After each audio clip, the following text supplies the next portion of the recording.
first installment for the season of the Friends Speaker Series. There are a handful of other speakers they have scheduled for the year, so if you enjoy this performance, I would encourage you to come to one of those as well. Tonight we have author Gagnon, who will talk about his research and his work on a book and a topic that is tough for a lot of us to handle and hear about. But I think having educational presentations like this really bring a lot of things to light, perhaps, that we didn't know before. So I don't want to give his presentation for him. I am very interested in history of this topic as well. But I'd like to introduce our author, Dan Gagnon, and welcome him for coming tonight. All right. Thank you very much. Thank you for coming out this evening. It's great to be with you all today. I'm happy that there's much interest in this topic. Certainly we do think of it as this time of year. I live in Danvers, right near Salem, and I can tell you a lot of other people also think of it this time of year in all of the traffic and all the visitation of people coming to Salem. That is for sure.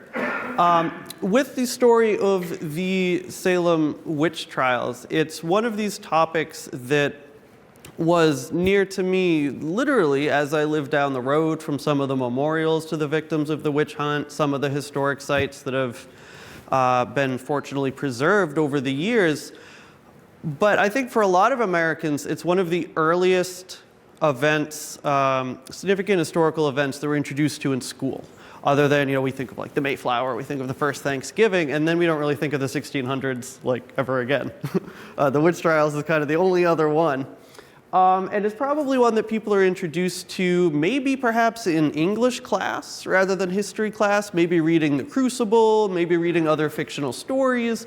We end up with a general outline of the story that everybody's heard it in brief, but very few, I find, have heard about it in a real historical way.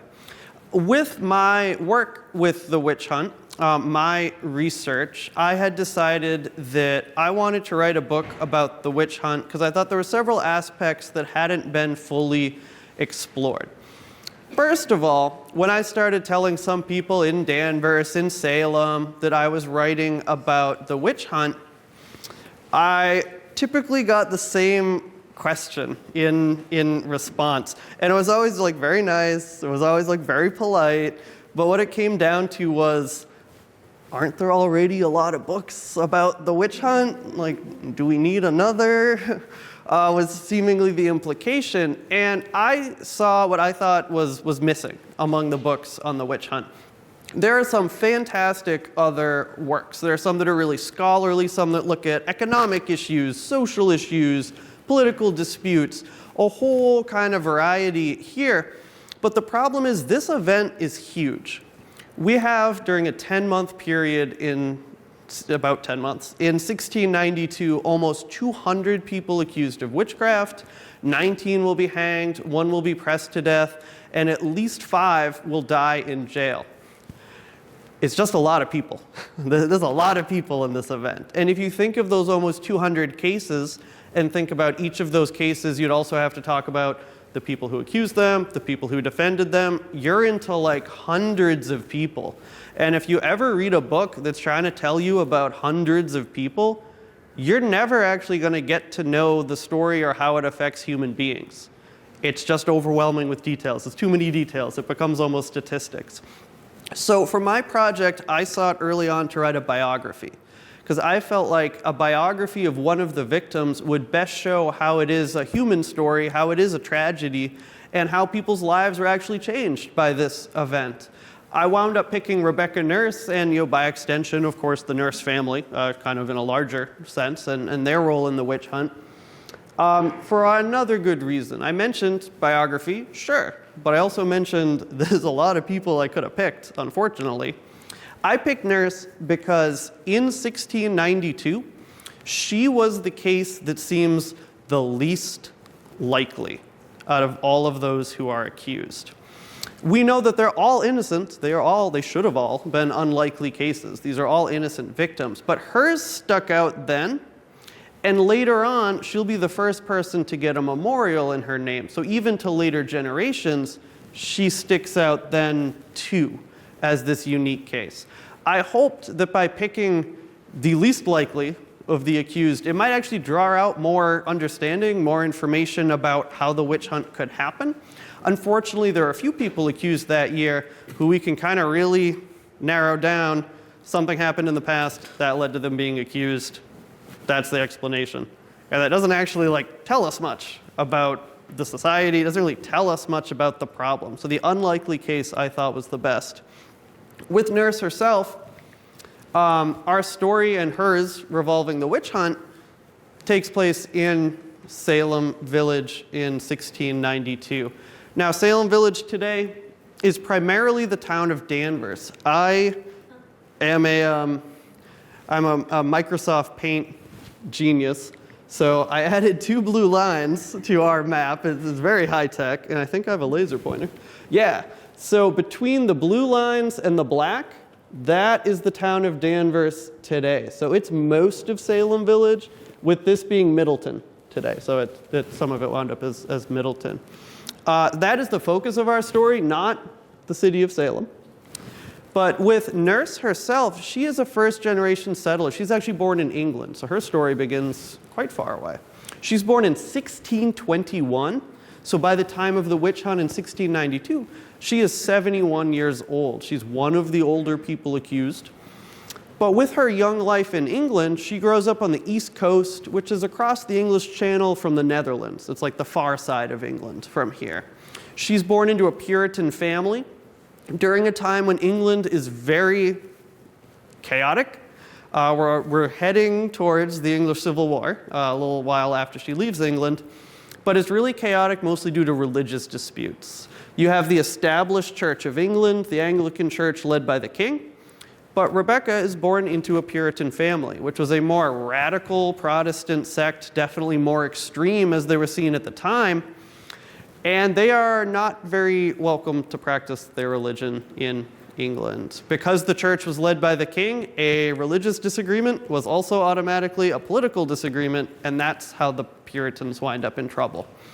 With this situation, we have in 1630 and forward what we call the Great Migration to Massachusetts. Many Puritans leave England, and they come specifically to Massachusetts just to be Puritans, to get away from the persecution in the old country. Other colonies had people coming to grow tobacco, to look for Montezuma's gold, to try to make it rich. But Massachusetts really was that religious motivation. Unfortunately, their desire to come somewhere where they could practice their own religion and find stability, it's kind of a theme that it's never really quite accomplished. When Nurse comes over, she lives in the North Fields above Salem, and then she'll be 14 when she arrives in 1635. We don't know the actual day she sets foot in the New World. We don't know what ship she was on. Because the Puritans are persecuted, many times they basically leave illegally, and so their names are not on any paperwork. But we know her father owns land in Salem in 1635, and it had to be only soon before that. So we can kind of narrow it down to about a 6-month window. With their arrival, she will live with her parents, the Town family. Her maiden name is Towne, Towne, and eventually she moves on to marry a guy named Francis Nurse. When she marries Francis Nurse, they're going to live along the neck in Salem. We don't know much about Francis. He just kind of appeared in Salem as a teenager. Not quite sure where he comes from. Genealogists even have different ideas as to where in England he comes from. It's just kind of mysterious. But with this great movement of people in the 1630s, there's a lot of people that seem like they just appear in the story, that they've just shown up in Salem. With Nurse, they will rent a house here. And in most histories of the witch hunt that even mention the beforehand, so many books start really like just that year. In the ones that do mention the beforehand, that's kind of it for Nurse. That she married this person, they lived somewhere in downtown Salem, and then they moved to Salem Village right before the witch hunt. One of my pieces of unique research I found was that they actually lived out in what's today Peabody for a while. before moving up to Salem Village. This might not sound like the most important detail, like at face value, but one of the theories about the witch hunt was that the Nurse family were somehow like part of a class conflict, and they were, aligned with the merchants in downtown Salem. Well, I found that they really didn't live in downtown Salem long at all, and most of their time they were farmers. And so, no, they probably wouldn't be lined up in any dispute against other farmers if we look at it through that lens. So it's important for the causes of the witch hunt.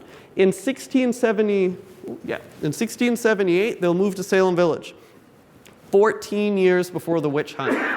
This is what will set in motion their involvement. Had they not moved to this community, Salem Village, our story could be very different. They may not have been involved at all, or if they were involved in the events of 1692, probably not in the way that they were.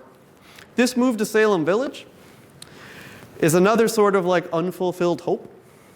They were not economically well off when they were living out west of Salem in what's now Peabody. They have 8 children. By now they're about adults by the time we get to 1678 and this big move. They buy a farm in Salem Village hoping to establish like economic security, real stability. The farm they buy is 300 acres, which I know, I always get that reaction. It's big. I mean, that's very, very large. Back then that was more like typical than we can kind of imagine. And the gist of it is that many of their children are in on this purchase with them because they're also adults. They're going to set up 4 households on the farm, so it's not just Rebecca and Francis, but 4 of the children actually will be nearby. It's a group effort, truly. 300 acres, you need a group effort for that. They get the world's sweetest deal on a mortgage. It's no money down, tiny payments for 20 years. It's something that like you can't even imagine that is an option. The previous owner just wanted to get rid of it in a hurry, so he did. And even then they struggle with these tiny payments, that it's not a great place to be a farmer, you have all this land, it's not productive. Or another theory that was leveled with the Nurse family, particularly in the 1800s, is they had a 300-acre farm. Oh wow, everybody was probably really jealous of them. And again, at face value, you can see that. But everybody would have known their struggles from being behind on their mortgage. They were actually sued for being behind, so like everybody would know this. They fall behind on their taxes some years. It's just tough to get established out here with not good land. With Salem Village as a whole, the Nurses have moved into a community that has its problems. Salem Village separates partly from I should be pointing into my computer, I guess, from the city of Salem when they get their own church. This is a big move. Salem Village wanted to be totally separate, a separate incorporated town from Salem. Salem kind of keeps saying no over decades. It'll actually take them almost a century to become their own town. So this is a long road. Getting a church, though, really makes them their own community, and it does give them their own little local government. So it's really important. Our minister during the witch hunt, when the Salem Village Church will be most important to us, is Reverend Paris. He's actually the 4th minister. The first 3 all either basically get run out of town or they quit in a huff and they leave. There are contentious, divisive, and very real disputes with these ministers. And it's a variety of things. Some are just, it seems like personal conflicts. They don't like that guy, and that guy doesn't really like them very much. Some of it is religious issues, how they're preaching, like theological issues. A lot of it, though, comes down to money. The local churches in the 1600s are tax supported. It's the taxpayers that fund the salary of the minister, the upkeep of the meeting house where the church meets, and the upkeep of the parsonage, which is the home where the minister lived. Now, what that means is this sort of mixing. I mean, in any small town, if you have local government issues, political issues, they can get rather contentious. And then if you throw on top of it all of your religious issues, it's a giant mess. And so it really shouldn't be too much of a surprise at this conflict. But even out of other towns, Salem Village has a bad reputation. In part because they keep going to court with their ministers, and some of these cases are even heard all the way in Boston, and so word would, filter out that they're suing their minister over and over. That's a bad look. With Paris, though, when he arrives in 1689, it seems like they're putting this trouble behind them. He seems like he's going to be a calming force in Salem Village. We still have the Salem Village record book of all the town meeting votes, all the government decisions in the Danvers Library. And what we see is there's people who, with the previous ministers, had been on like all various sides of those issues, coming together and agreeing on Reverend Paris. We have who's on the hiring committee, I guess we'd term it. That's not what they do, but it's a hiring committee. And it's an interesting like cross-cut of the community. They agree to hire Paris, and it looks like we'll finally have stability in the Salem Village Church. Now we know about 2.5 years later is when the witch hunt begins, and so we know that that won't really be realized. Part of why it's not realized does kind of have to do with Reverend Paris. He's not from here. His father and uncle owned a giant plantation down in Barbados. They send him up to Boston to go to Harvard, which might sound nice and fancy, but remember it was the only option back then. It's the only English-speaking college in the New World. It's like 4 rooms or something. It's not what it might sound like today. And when he's attending there, he planned to get a degree and go on to become a merchant, like his father and his uncle, some sort of trade in the Caribbean. The family runs out of money. There's some weather problems, destructive storms. Their plantation goes bankrupt, and they run out of money. So he has to drop out of Harvard. He has to find a fallback. He decides his fallback career is going to be a Puritan minister, a little different than one might expect. Salem Village is his first real job. He had been a junior minister in Boston. It's like he was doing his student teaching, but as a minister, his student teaching. So Salem Village is his first job, and the guy's used to a life of wealth. So we have a tiny frontier town. It's really small. Everybody's family farmers, not a lot of wealth, and he's going to drive a hard bargain. He wants to get paid really well in a way that can't really afford. So they have to talk him down. He'll negotiate for 12 months his contract. For a whole year, Salem Village doesn't have a minister, and they have to hire substitutes. One sticking point with Paris is he wants to own the Salem Village parsonage. Now, the parsonage is owned by the taxpayers, and the minister just gets to live there. It's kind of like if you think of the White House. The president doesn't own it, you just get to live there while you have the job. It's owned by the taxpayers. So Reverend Paris asks for this. This is pretty weird.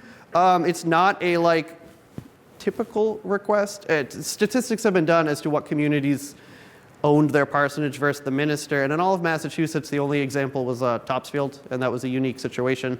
But no other Massachusetts town did they ever give that house to a minister. So he's way out of line asking for this. They tell him no. He's upset. He wants to be a landowner. Because if you're a landowner, there's a certain status that comes with that. So they get some guy in Salem Village to give him a field. And he owns a field. And his honor is, satisfied. He's a landowner now. He owns grass. Everything seems calm. We have his sermon notebook. We know what he preaches every weekend when he's in Salem Village. It's a lot of doom and gloom. Be careful, the devil might be behind you. But all the Puritan ministers were like that, so he's not really different in any way. He'll move into Salem Village. This is what's left of the Salem Village parsonage. All we have is the foundation. It's an archaeological site. He moves into this home. We have our 2.5 years of calm. Really not much to the story. It seems like nothing remarkable will happen. We have a problem right at the end of 1691. The first strange things will happen in Salem Village in January and February of 1692. We're in November, December 1691, right 2 months or a month and a half before that'll happen. And there's a big political scandal. There's going to be a new village clerk, and his job is to keep the big book of all the town meeting decisions. That's his job. When they give it to a new guy, they want to audit it. Books back then were really not like books today. Pages fall out, there's loose leaves. You want to make sure he has everything. When they go through the book, they get a surprise. There's an entry for a town meeting not long after Reverend Parris was hired.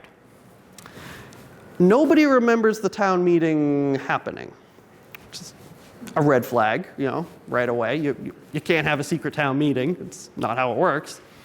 And what they discover is it's a bad entry. There's no signature, like certifying the vote. And there was only one thing that was decided. Allegedly, Salem Village votes, after all, to give Reverend Parris that land. 6 months after they decided they weren't gonna. Well, even people on the hiring committee that picked Parris feel like they've been stabbed in the back here. That they've been defrauded of like the taxpayer property, of public property. Nobody knows who wrote this in the book. It's not Reverend Parris's handwriting. We have all his sermons. I mean, we have plenty of handwriting samples of Reverend Parris. It's not him. We don't even know actually who the previous clerk was that had the book. We can't really figure it out, but it must have been some friend or ally of his. Either way, the blame falls on Parris because he's the one who obviously was to benefit of this issue. What'll happen is there'll be a big town meeting in December 1691, and they will tell Reverend Parris, we've canceled your contract. Basically, you broke the contract by trying to defraud us, and your contract is canceled. This is a big problem for him living in this home because winter's coming, and that contract is his only source of money. That's the only way he can support himself through the winter, buying food, supplies, firewood, anything you need to make it through a really bad New England winter. So he is in true dire straits. Weirdly, this doesn't mean he's totally fired, like you'd assume that meant that he was fired. The Puritans, nothing is simple. Nothing is ever like as easy as you'd assume. The taxpayers had a contract to pay him, but technically only the members of the village church can decide to pick a new minister. So he still has his job. He's just been told, we're never going to pay you again. You might think if you were in that position, you'd like quit and leave and get someone to actually pay you to have a job. He seems kind of stubborn, and apparently he thinks eventually like they'll take him back. He stays because he claims he owns the house, and he keeps preaching even though there's no money. He has a job without money. It's strange. He begs friends, neighbors, people, donate firewood, donate supplies, donate food. He's in tough straits. And in this household, you have him, his wife, you have his daughter Betty Parris, who's 9, his niece, who he's taken into his care, who's 11, 3 smaller children that just don't have a role in the witch hunt. We have 2 enslaved people, Tituba and John Indian, living with him. And it was kind of out of the ordinary that he arrived with slaves. He's not the only slave owner in Salem Village, but there's only a handful. That's very rare in Salem Village, so that kind of sticks out. But this is a full house with no income. What we see is in this house that's under so much stress and really may not survive, that we start to see those first strange fits, as they'll call them. We have little Betty Parris and Abigail Williams, who that January, probably understanding or hearing of all of this doom and gloom talk of their parents, the stress and the anxiety, begin to be unwell, very unwell. First, they are not like talking, and they're kind of just silent, like in a daze. Then they'll start to fall on the ground and scream and flail. It's similar to like what you think of as a seizure. That's what they call the fits. They'll say that they're afflicted, like unwell. They are ill for some reason.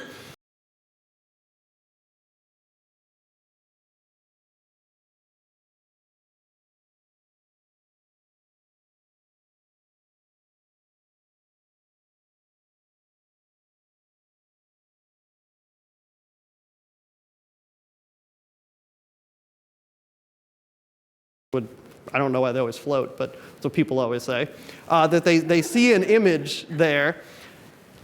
Okay, it's never anyone they recognize. Then they see like shapes. Then they see like shapes of cats. It's weird. It gets worse when they say, actually, these specters are hurting us. That's why we're flailing, that they are whipping us with a chain, poking us with pins or something sharp, hitting us with a stick, and that's why they're going into these fits. It'll get worse. So at one moment, little Abigail Williams, who's 11, runs into a fireplace while there's a fire going and tries to like climb up the chimney. And it takes two adults to like yank her out of there because she's standing in the fire. She's going to get burned.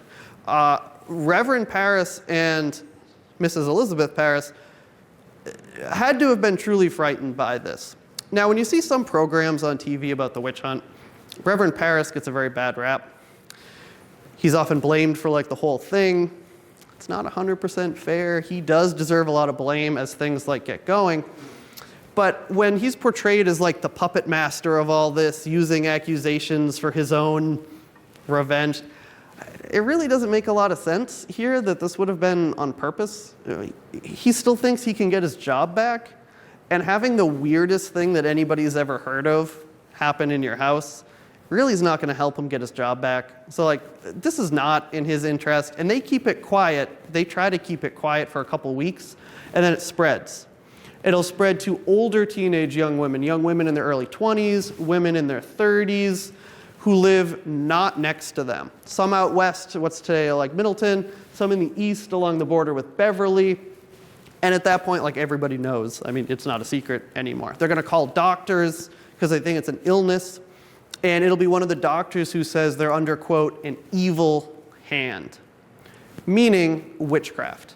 Now, I mean, typically, hopefully, you trust your doctor. The doctor's an authority figure. At that point in particular, they're some of the most educated people around. Not all of them, but at least some of them are.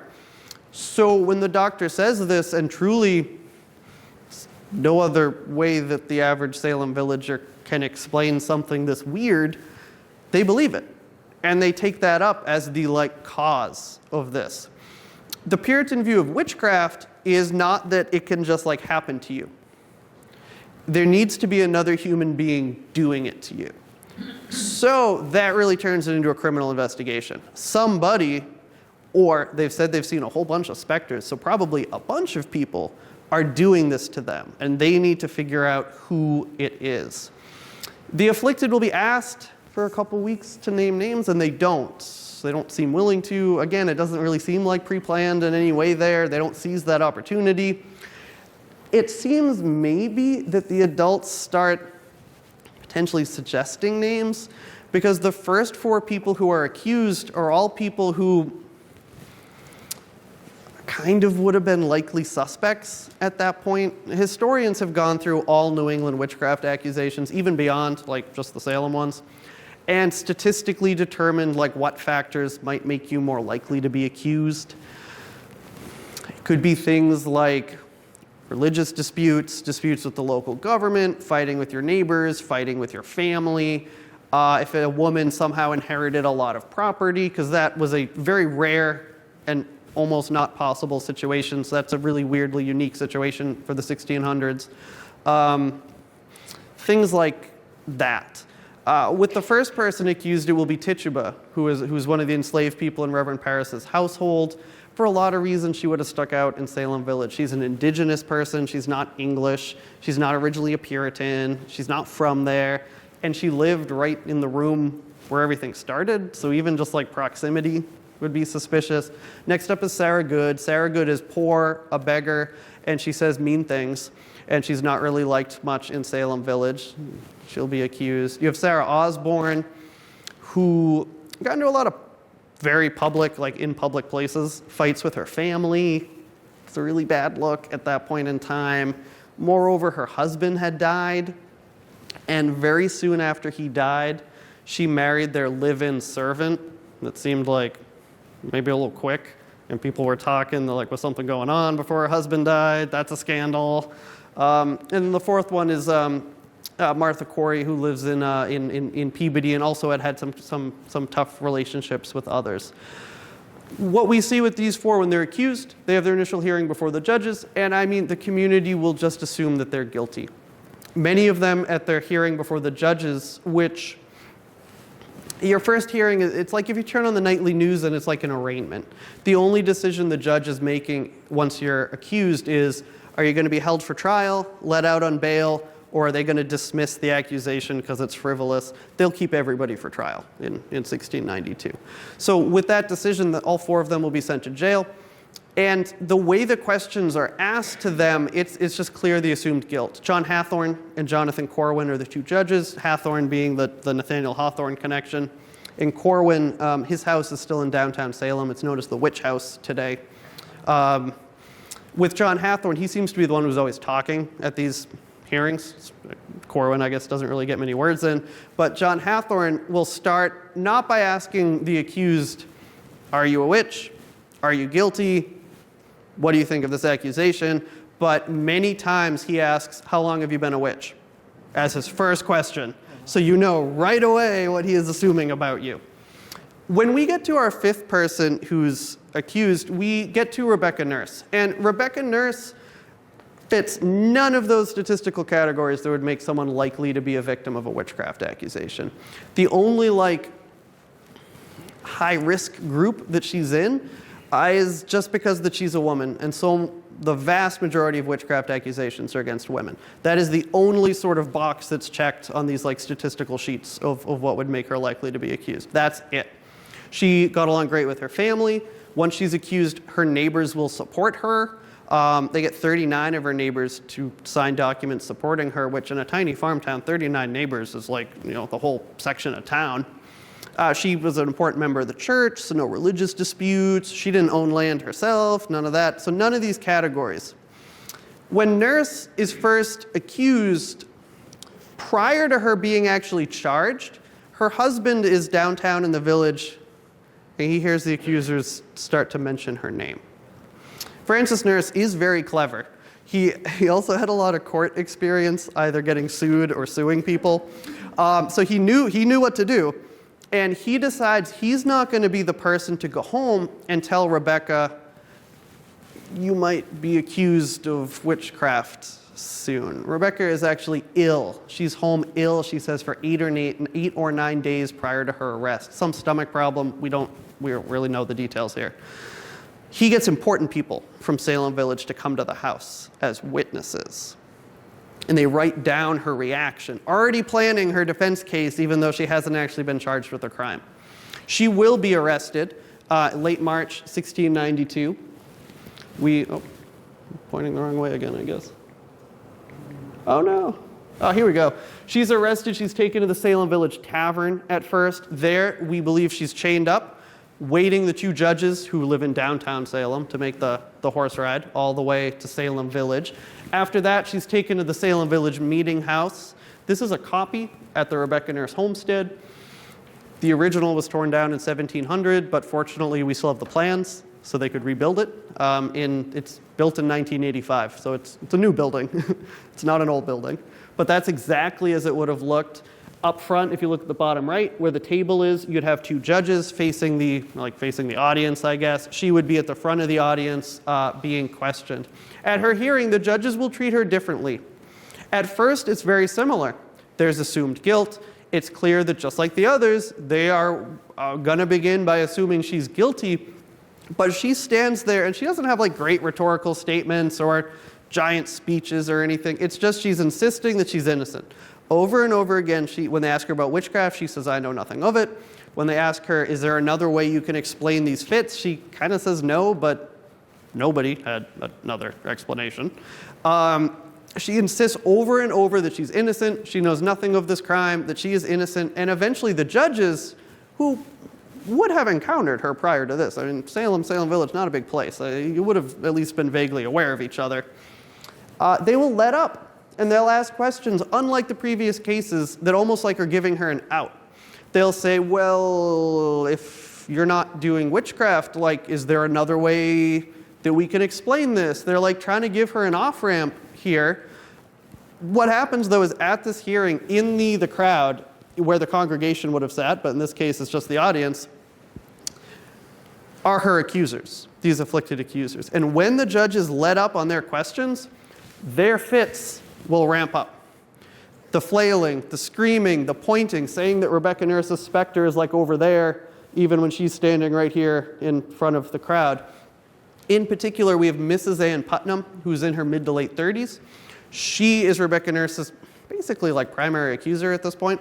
She has to be carried out the door by her husband because she's disrupting the proceeding with her crazy fits of screaming and yelling and flailing and contorting and saying she sees animals in the room. She has to be actually taken out so that they can like continue.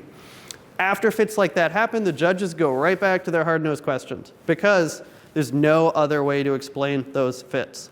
With Nurse's case, she's sent to jail despite her good reputation to await trial.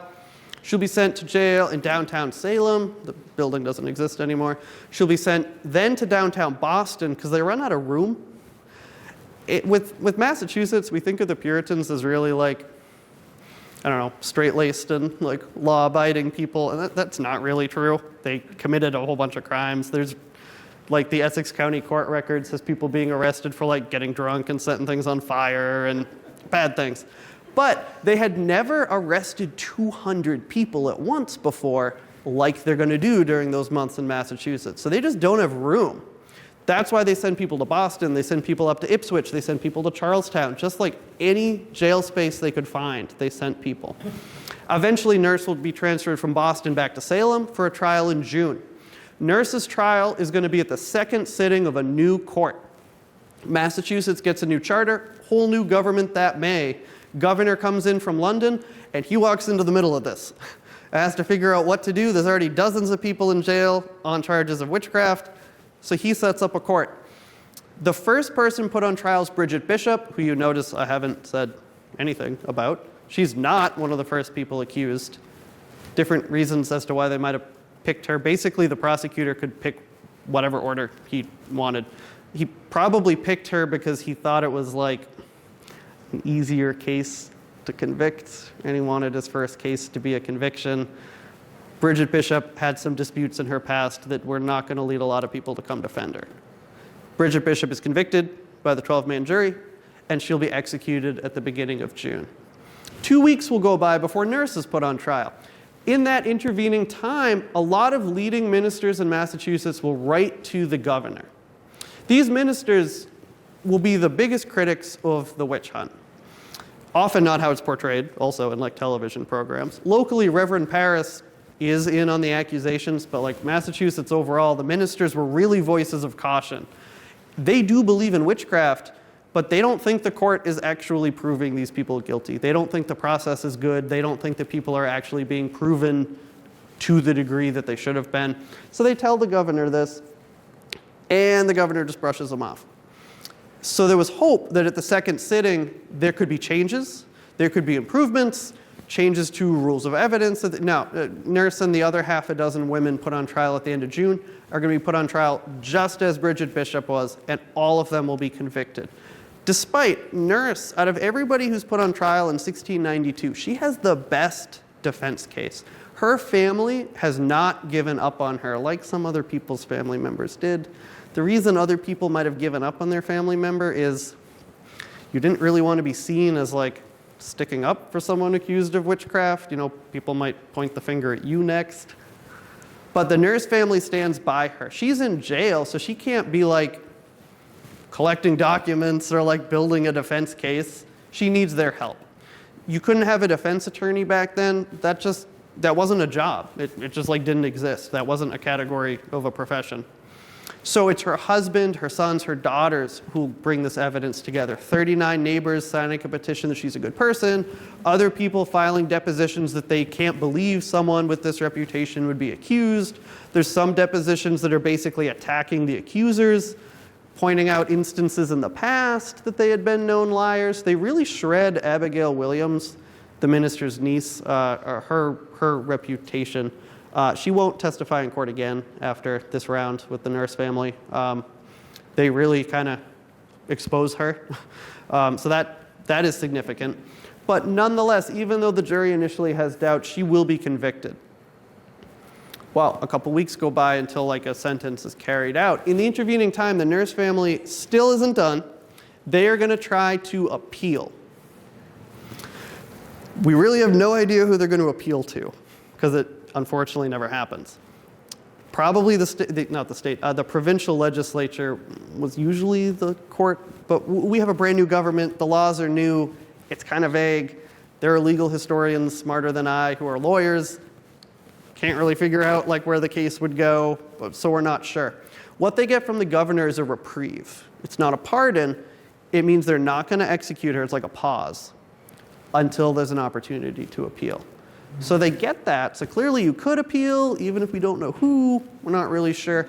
Then someone, all we know is some Salem gentleman, is the way it's recorded, gets to the governor and gets him to withdraw his reprieve. And so she will be executed along is the group of half a dozen women in July right outside the city of Salem. With Nurse's story, it so often ends here. One thing that I found in Nurse's story is that she's important in that her case raises doubts initially. It's important because she has so many people defending her. Even if that jury convicts her, you have all these people in Salem Village who know that that jury was wrong. Like, those are doubts that are going to be set for the rest of the witch hunt. Despite those doubts, August, there'll be another half a dozen people, men and women, executed for witchcraft. September, another half a dozen men and women executed for witchcraft. It keeps rolling. More and more doubts come up. The Nurse family is not quiet. They do not stay quiet. Her extended family does not stay quiet, but this continues until eventually the ministers keep talking and kind of basically turn into like a public pressure campaign. They go public. They're not just writing private letters anymore. And also the witch hunt will become more questioned because you have to imagine, the more people that are accused of witchcraft, the more opponents you're creating. You might be the average person in Salem Village. You might be for it, you might be against it, but then they accuse your family member.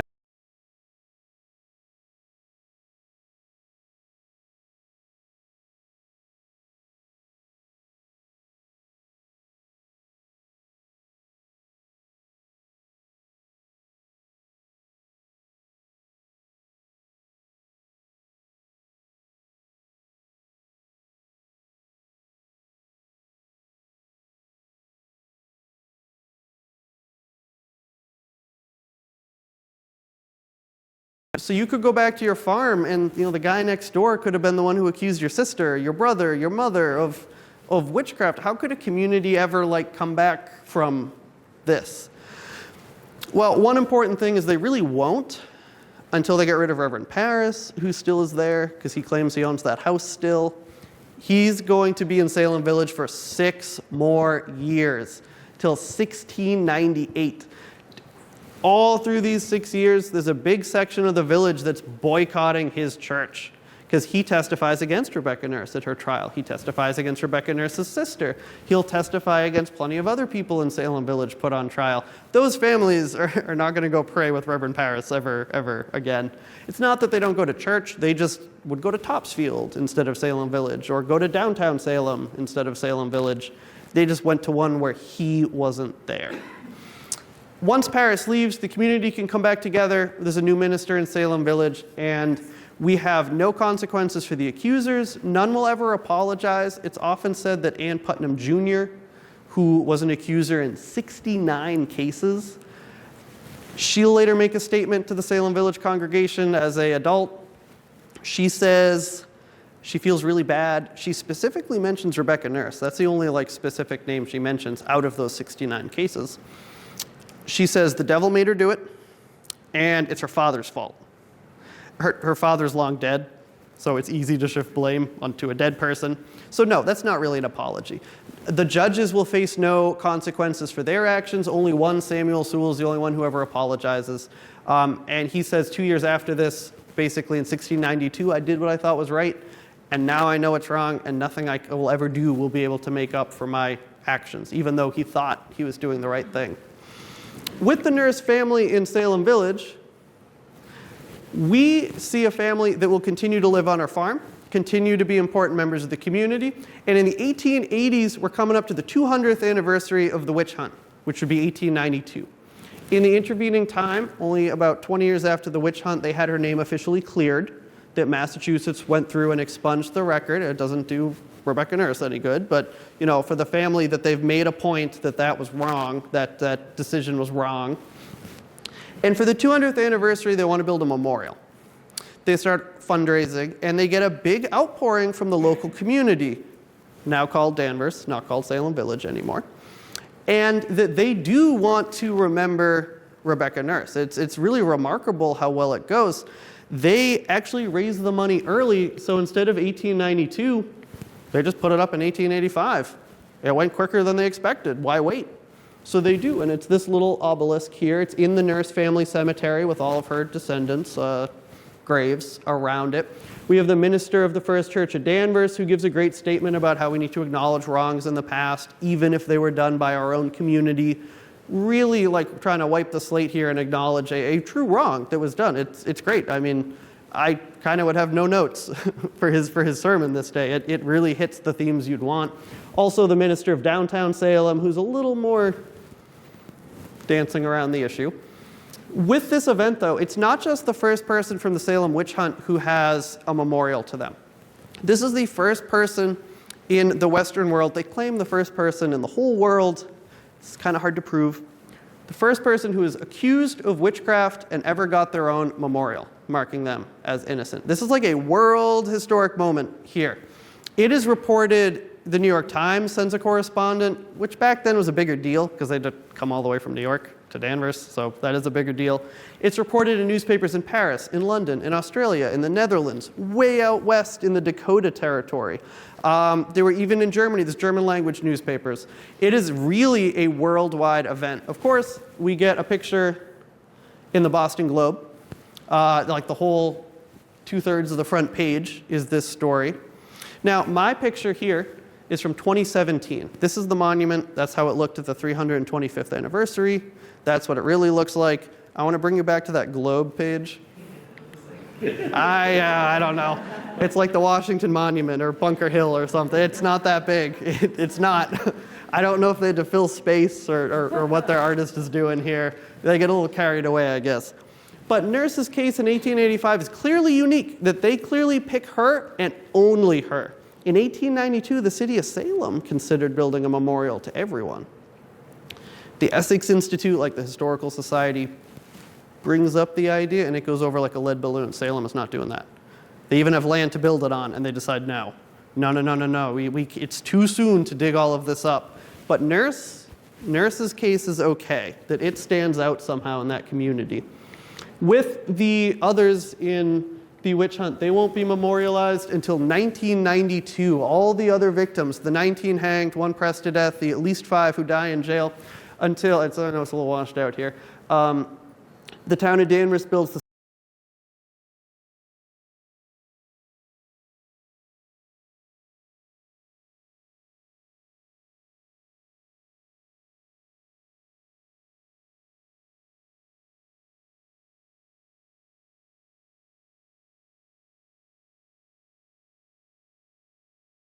years for anybody else to be remembered. So clearly Nurse is unique in 1692, and clearly those later generations considered her unique. Still today, her home is the only home of a victim of the witch hunt that's preserved and open to the public.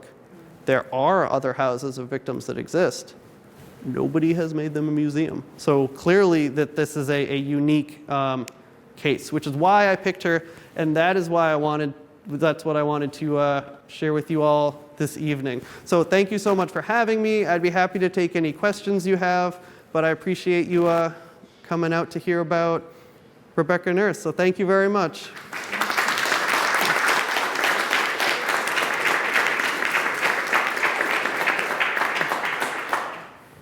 I'm certainly not trying to steal the spotlight, but this presentation, I think you all agree with me, is certainly wonderful. But there's a wealth of knowledge, and perhaps if you have some questions, I would certainly encourage you to ask. And afterwards, if you so are inclined and would like to purchase a copy of the book, I'm sure our author would love to sign them. So if anyone has any questions, as he said, please ask. Yes, in the back. Realizing that so much has been done on it already, how much time did you get to, or did you need to spend with original sources? It's a good question. A long time. In my 2.5 years, of writing the book, it is almost 100% primary source research. The only way that we use the secondary sources is sort of like interplay with other people's theories, most of which I don't think fit with the nurse family. And I think the reason for that is with the pre-1692 part of nurse's life, nobody had really gone through all of those primary sources, some of them seemingly ever.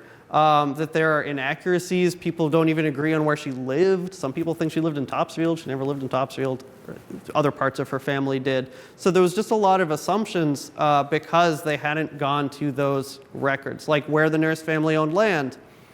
Well, the Essex Institute published all of the records of the town of Salem selectmen when they gave out the land. Just had to go look for it. And that would have cleared up issues there. So a lot of time, both republished, like in the Essex Institute that typed up basically records. There were the trial records, was still at the Peabody Essex Institute, the Peabody Essex Museum at that point. Now they're actually in the archives in Boston, the state archives, so they're not nearby anymore. And then the town of Danvers has the Salem Village government records and the Salem Village church records. Those two, especially for the pre-1692 years, were really important. Yeah. Yes? Just for perspective, how many people lived in Salem Village at the time? We have estimates and only vague estimates. All we know is the men because they are on the tax rolls.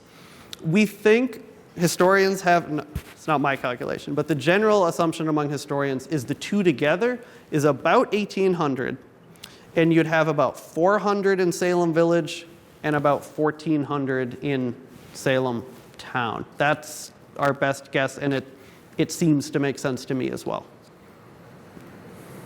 Yes? So I had heard something about the year before there was a lot of wetness and everything, and that the wheat had actually been contaminated with ergot.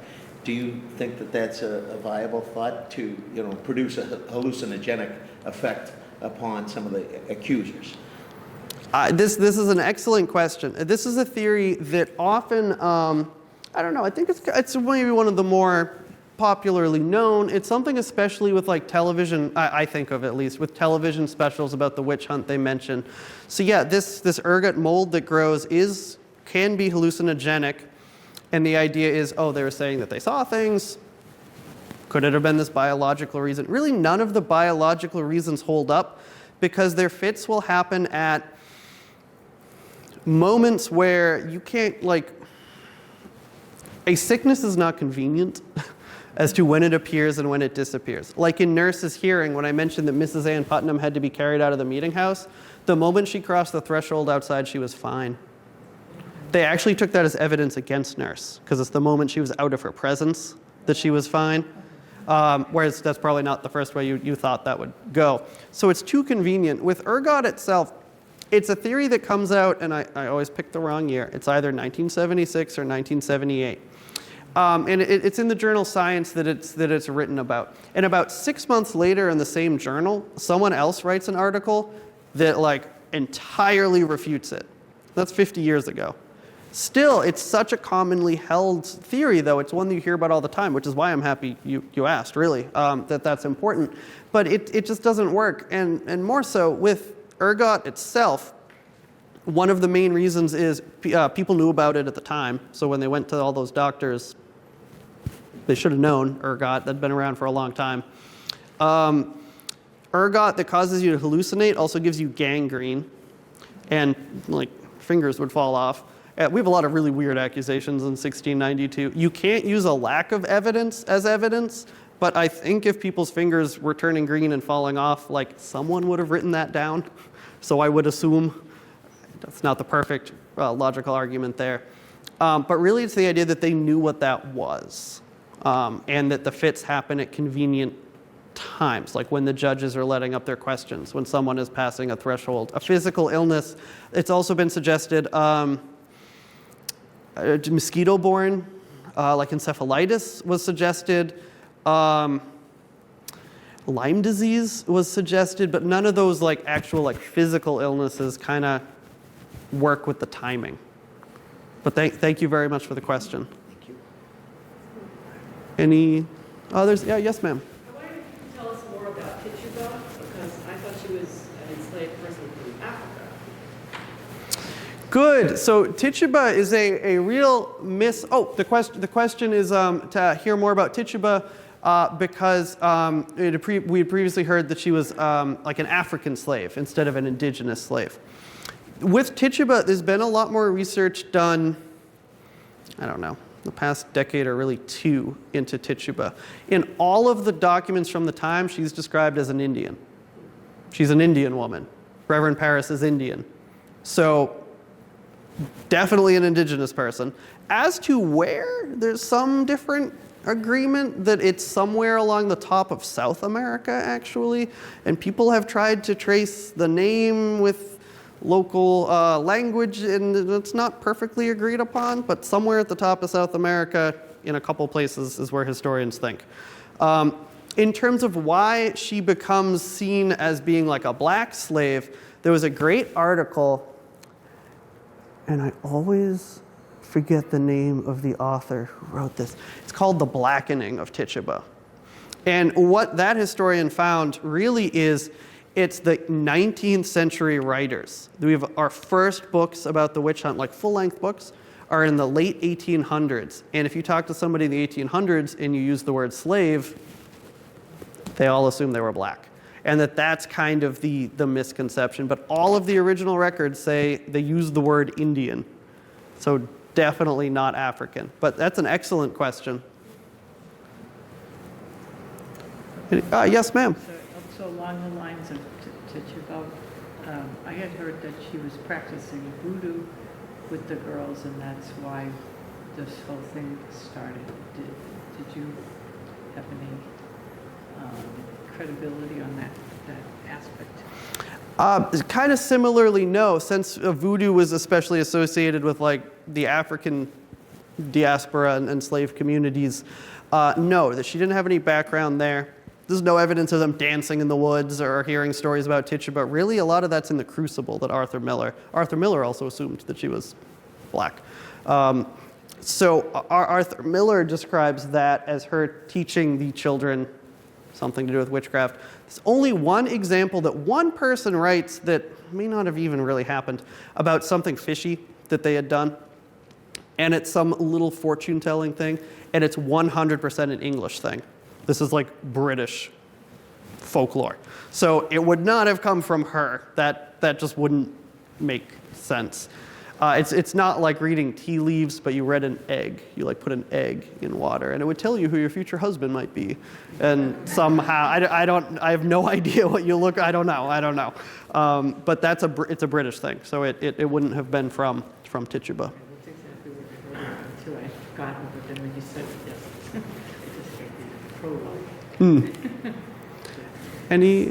Yes. So is the theory essentially the same as the child sex abuse kids, where they were essentially fed suggestions and essentially spoke them back?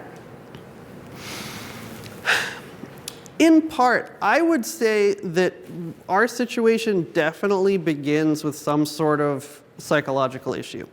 We have a lot of the young women who first become afflicted who have real traumatic experiences in their past. Very much so. Some of them, not necessarily the two in Paris's household, but like that next group, many of them actually were essentially orphans. They're listed as servants in someone else's family, but they were servants because they don't have parents. Several of them saw their parents hacked to death in the wars with the Native Americans. If you think of like post-traumatic stress causing things, like that would probably be very high up there. And when these things start happening, that it sort of reawakens that. Now, we start to see fraud, though, pretty quickly, and especially in Nurse's case, maybe because she's such an unlikely case, but especially after they'll convict and kill Bridget Bishop. Basically, once Bridget Bishop is killed, even if, in terms of mental health, they weren't being affected as much anymore, and each of the accusers would be a unique case, even if they weren't having those real symptoms, you can't go back when someone's killed. You can't say never mind after Bridget Bishop has been executed. In terms of what's suggested to them, I do think, well, it is suggested to them that it's witchcraft. It's not they who say that, it's the doctor who suggests that to them. So in that sense, they may have genuinely believed, at least at one point, that it was really witchcraft, like early on, because if all the really smart adults are telling you that, you're a teenager, you might go with it. In terms of names, we don't really have enough records, but at the beginning, it just seems so convenient that the people they pick are the most likely suspects that it seems as though some of these names could have been suggested to them. Particularly, it seems like in Paris's household, his suspicion falls upon Tituba. So that is probably a suggestion. I don't know about going forward, because unfortunately with our sources, very few of those people could write. And so much of what we rely upon is the court records, the official court records, that what was going on at their house, we kind of just can't know enough to piece together. Thank you for the question. Any others? Yes, up front. So I have like a two-part question. How much of this was for gain? So I had heard the theory that some of this was about land. You know, gaining land, like if we make this accusation, this person will lose her land. And then it'll be, you know. And then the second thing I'm wondering is, why were women accused? Why was that so common compared to men being accused? Good. So the first part, there is no gain. If one is accused of witchcraft, even if they're convicted and executed, you don't get their land. Their land is theirs. Well, also, women weren't allowed to own land. And so if the majority of accusations are women, there was no land to take. But even people like John Proctor, George Jacobs, even Giles Corey was never in any danger of losing their land. There's only one person who loses their land. He's the richest man in Massachusetts, and even he's accused of witchcraft. It'll be all social groups, all ages, all genders, although, yeah, we'll get back to the primarily women. Philip English, downtown Salem, he's accused. He goes to jail.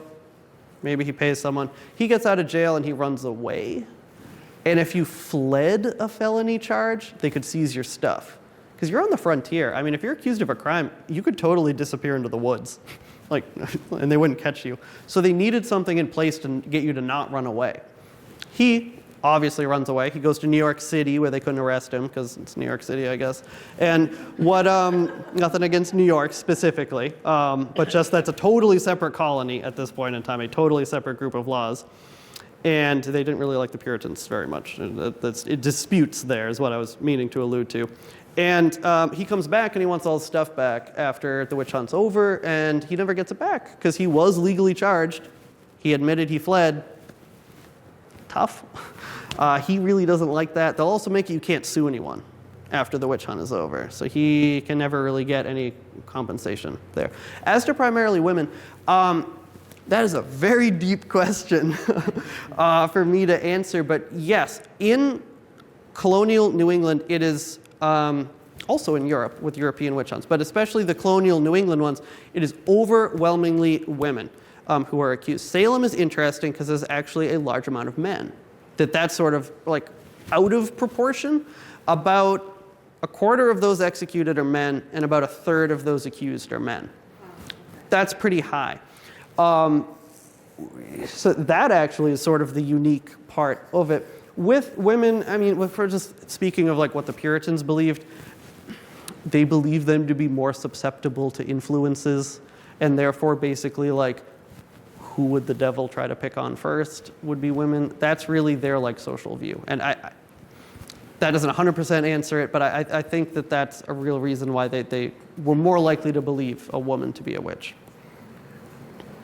Yep. Yes? And what would men demonstrate before being accused? Same thing as women, or would it be different?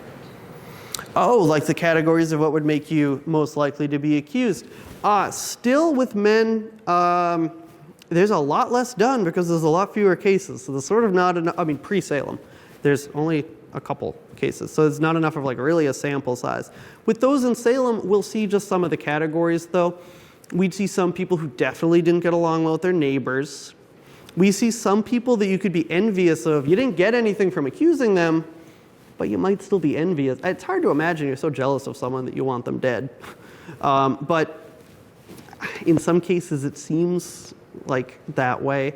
And in a couple cases, not in Salem Village, but when it spreads to other towns, you do see religious disputes. You see pre-existing disputes over land or some town that is really divided on some issue. With men, it's oftentimes, I guess, kind of land and politics more so. Yeah. All right, well, thank you all for coming out. If you have any other questions, please come up. I'll answer them. Thank you.